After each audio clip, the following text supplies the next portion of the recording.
How to change your PayPal password. Let's say you forgot your PayPal password and you are struggling to log in back. Don't worry, I've got you covered. In this video, I will show you exactly how to log in back into your PayPal account even though you have forgotten your password. Simply go ahead and tap on PayPal app. Now you can see forgot password. Just tap on forgot password. Now select the images like this. Just tap on verify. Okay, now you can choose from here. You can either choose get a text or you can also choose get an email. I'll be choosing get a text, and once you choose it, tap on next. Once you tap on next, you'll be getting a code on your mobile number.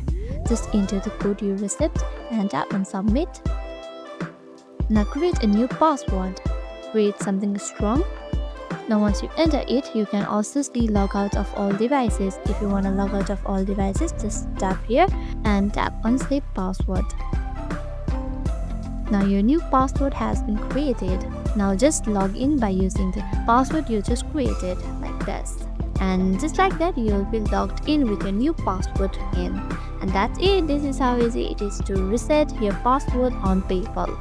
Hope this video helped you out. If you did, make sure to give this video a thumbs up and subscribe for more tips and tutorials. Thank you for watching.